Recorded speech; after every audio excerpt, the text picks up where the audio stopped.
आइए इसको आगे कंटिन्यू रखते हुए टॉपिक है सिमिलरिटी ऑफ टू ट्राइंगल्स। तो इससे पहले भी क्लास में हमने पॉलीगन्स के लिए सिमिलरिटी की क्या कंडीशंस होती हैं उसको समझा। The same condition is applicable और triangles because triangle is also a polygon. तो देखिए two triangles are similar if two triangles are similar if condition number 1 क्या है, their corresponding angles are equal, their corresponding angles are equal। First condition यानी उनके जो संगत कोण है वो कैसे होने चाहिए, समान होने चाहिए, पहली कंडीशन। दूसरी कंडीशन और इसके साथ रहेगी, there corresponding sides are in same ratio or simply in proportion। their corresponding sides are in the same ratio यानी उनकी संगत भुजाएं भी समान अनुपात में हो। जब दोनों ये शर्तें सेटिस्फाई हो जाती हैं ट्राइंगल्स के लिए तो वे त्रिभुज समरूप त्रिभुज कहे जाते हैं। ठीक है, तो इसमें आगे क्राइटेरियन होंगे, क्राइटेरिया को हम आगे डिस्कस में लाएंगे। या इसके बाद हमारा अगला है थ्योरम, है ना। थ्योरम 6.1 है इस चैप्टर के हिसाब से, और इस थ्योरम को थेल्स थ्योरम भी कहा जाता है। बेसिक प्रोपोर्शनलिटी थ्योरम भी है ये, इसको शॉर्ट में बीपीटी कह देते हैं, और आधारभूत आनुपातिकता प्रमेय हिंदी में इसको कहते हैं। बहुत ही इंपॉर्टेंट रहती है, तो इसको ठीक से समझ लेंगे, इंपॉर्टेंट थ्योरम है ये। स्टेटमेंट देखिए क्या है, if A line is drawn parallel to one side of a triangle to intersect the other two sides in distinct points, the other two sides are divided in the same ratio।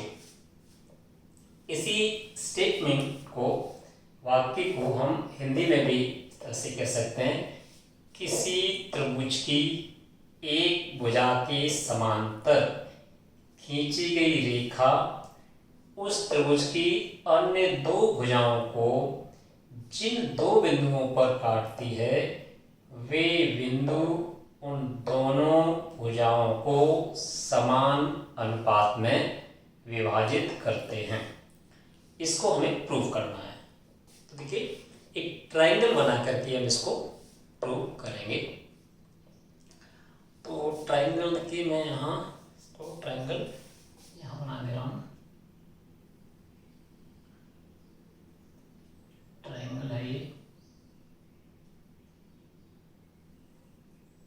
कोई triangle मान लेता हूँ A B C,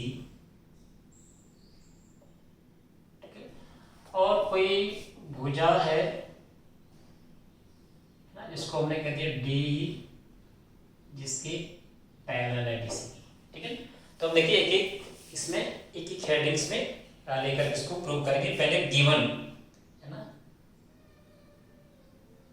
given क्या है, हमने triangle मान लिया है, in a triangle ABC, in a triangle ABC DE parallel to BC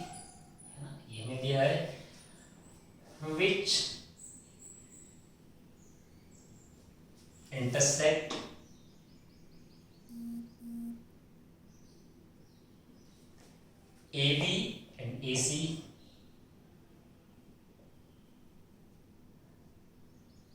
at points D and E, D and E respectively। यानी हम उसको कहते हैं एक त्रिभुज ABC में DE समांतर BC है,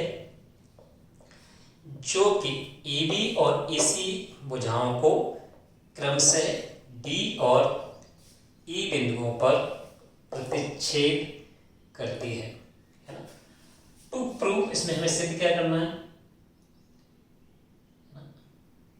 तो देखिए भुजाओं को समान अनुपात में ये रेखा है, यानी AD अपॉन DD, यानी सिद्ध करना है AD upon DB equal AE upon EC। ठीक है ना। इस स्टेटमेंट को जो प्रूव करना है हमने इसको इस तरह से लिख लिया। अब देखिए इसमें कुछ कंस्ट्रक्शन करना पड़ेगा, रचना इसको कहते हैं construction.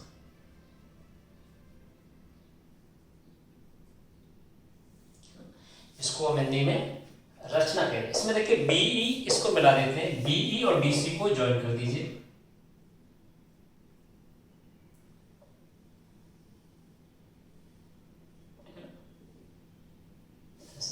Join BE and DC। यहां पे लिखते जाएंगे ज्वाइन BE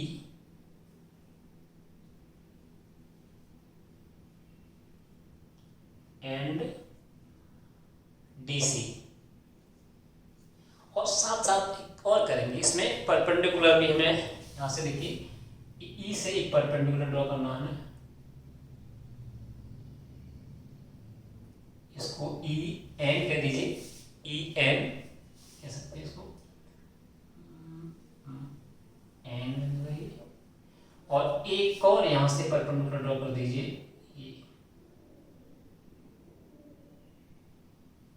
इसको M कह दीजिए।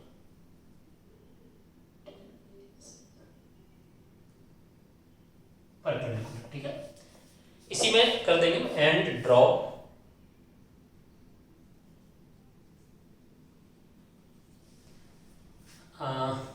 EN perpendicular AB, EN perpendicular AB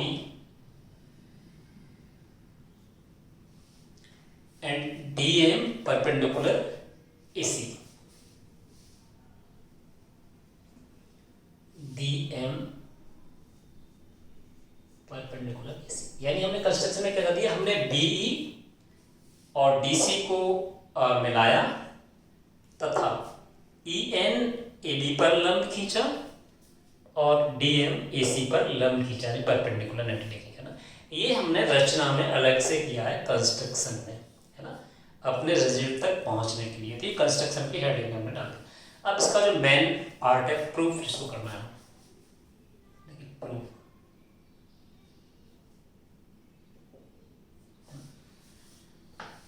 अब देखिए हम पहले ट्रायंगल जो ABC है, सॉरी ADE, उसको अगर हम देखें उसका एरिया ऑफ ट्रायंगल ADE, हम इसको शॉर्ट में लिखेंगे एरिया ट्रायंगल ADE क्या हो जाएगा, देखिए ये इक्वल होता है हाफ बेस इंटू हाइट, ठीक है ना। Area of triangle is equal to half into base into height, ठीक है। देखिए हाफ इंटू हमारा बेस क्या है AD into EN, area of triangle equal to half into base into height और समटाइम एल्टीट्यूड, ठीक है ना। सिमिलरली इसी तरह से सिमिलरली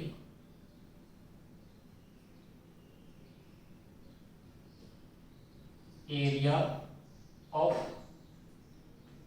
ट्राइंगल यहां से कर लिए आप डी बी ई, या इसको कह सकते हैं बी डी ई, ठीक, बी डी ई,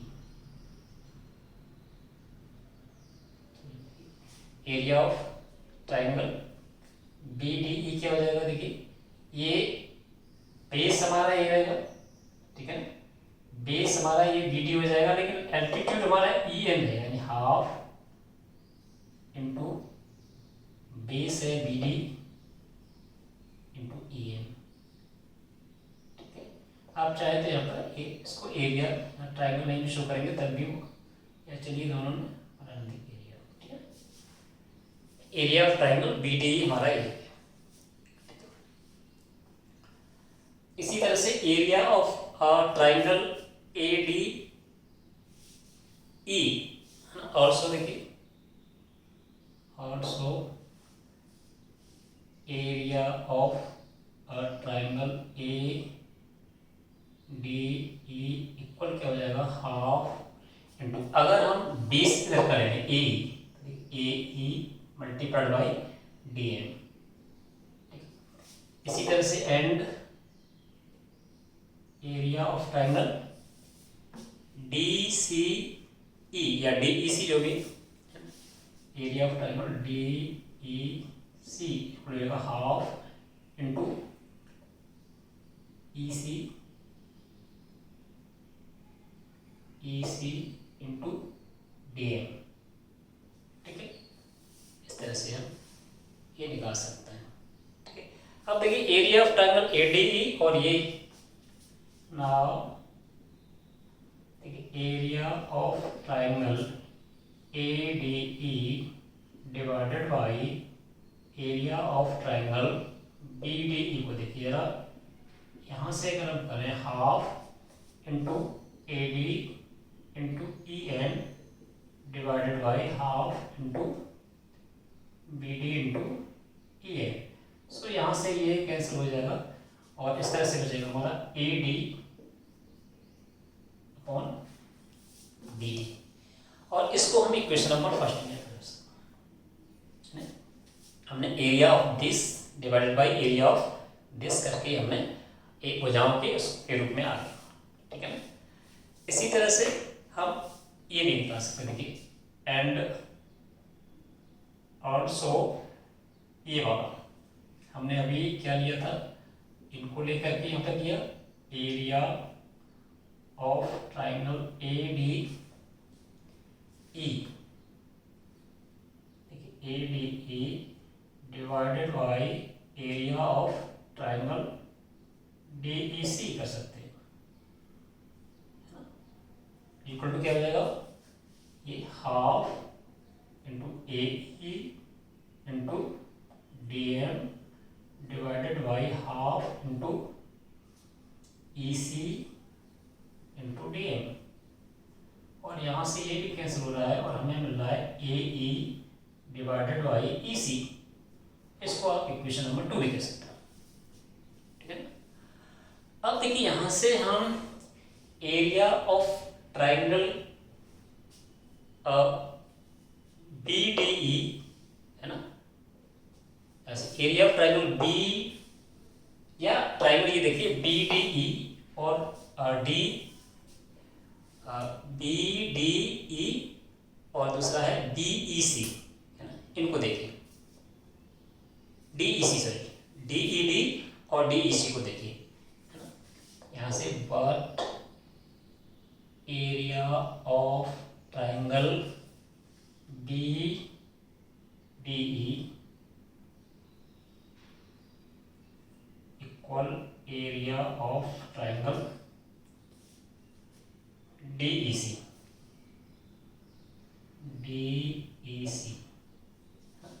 क्यों हो जाएगा, क्योंकि ये समान आधार और दो समांतर रेखाओं के बीच त्रिभुज है ना, इसको रीजन में लिख सकते हैं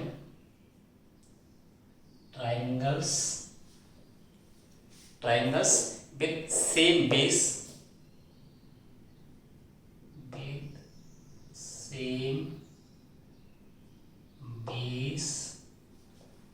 DE and between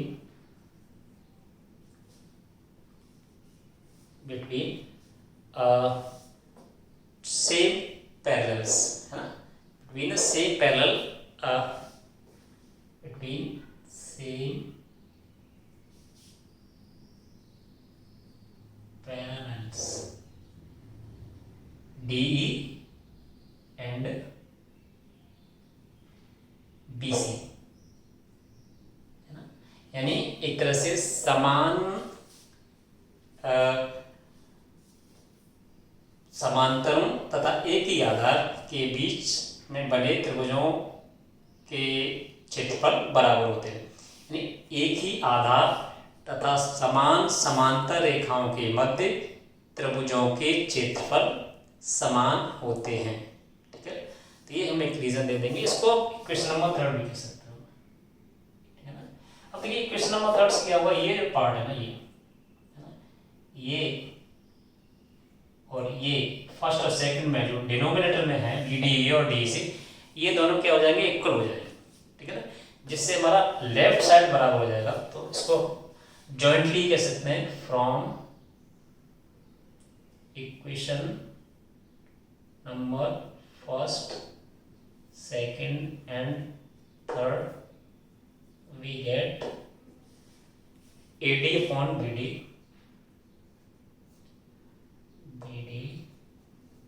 equal AE upon EC। ठीक है, ये हमें सिंपल था। ठीक है, ये था इसमें रीजन को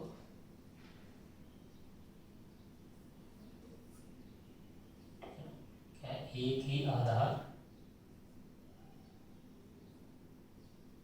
तथा समान समांतर रेखाओं के मध्य बने त्रिभुजों के क्षेत्रफल समान होते हैं। ठीक है ना, तो ये इसका एक रीजन है। इस तरह से ये हमारा बेसिक प्रोपोर्शनलिटी थ्योरम प्रूव हो जाती है। इसको आगे और एक्सटेंड भी किया जा सकता है, इसमें प्लस दोनों तरफ जोड़ करके, तो हमारे पास एक और रिलेशन भी आ जाता है। इसको आगे इस तरह से AD अपॉन AB, इसको हम आगे फर्दर भी एक्सटेंड कर सकते हैं और इसका भी कई बार यूज होता है। तो एक थेल्स थ्योरम का एक दूसरा फॉर्म रहता है जिसको AD अपॉन AB यानी AD upon AB equal AE upon AC के रूप में भी इसको यूज करते हैं ना, यानी AD upon whole this AB equal AE upon whole of AC, इस रूप में भी इसको थोड़ा एक्सटेंड करके +1 करके इसको आगे इसको प्रूव कर सकते हैं। बट इसका जो मेन जो स्टेटमेंट के अकॉर्डिंग जो प्रूव करना है हमें, वो ये वाला रहता है। तो इसको देख लेंगे इस तरह से, इम्पोर्टेंट